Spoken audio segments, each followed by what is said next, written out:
Roteiro. Todos nós aprendemos primeiro a falar e depois a escrever.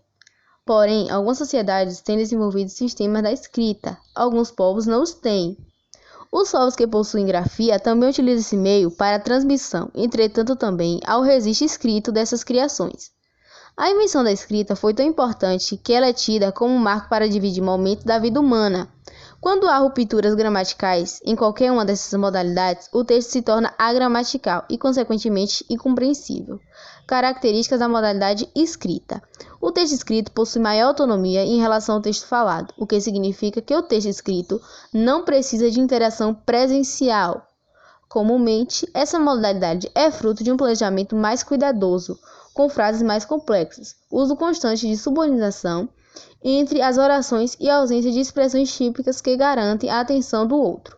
Em resumo, a modalidade escrita possui algumas características, como essas três: menor dependência do contexto situacional, planejamento verbal mais cuidadoso com o fluxo de produção menos fragmentado, menor necessidade de um contato pessoal durante a interação do leitor com o texto.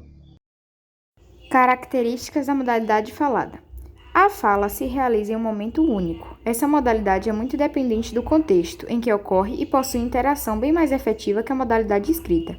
Outros elementos também estão presentes na fala, como os olhares, as pausas, os gestos, as entonações, etc.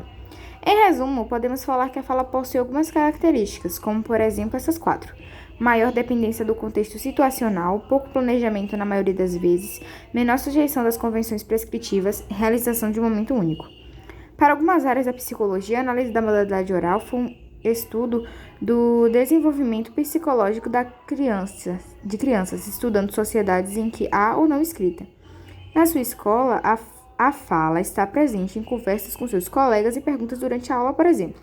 Outro exemplo da importância dessa relação é para a justiça, por meio da garantia, um registro escrito em que ambas as partes, você e o vendedor, concordam com os termos, é possível trocar o produto, consertá-lo, reaver o dinheiro e etc.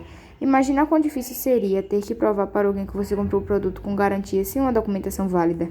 Durante as apresentações, inclusive, o ator pode mudar o texto para interagir alguma reação do público ou até chamar uma pessoa da plateia para o palco. Situações como essas não podem ser plenamente previstas pela escrita, mas são possíveis de serem abarcadas pela oralidade. E assim se encerra o nosso trabalho de gramática com a apresentação desse podcast. Obrigada pela atenção de vocês.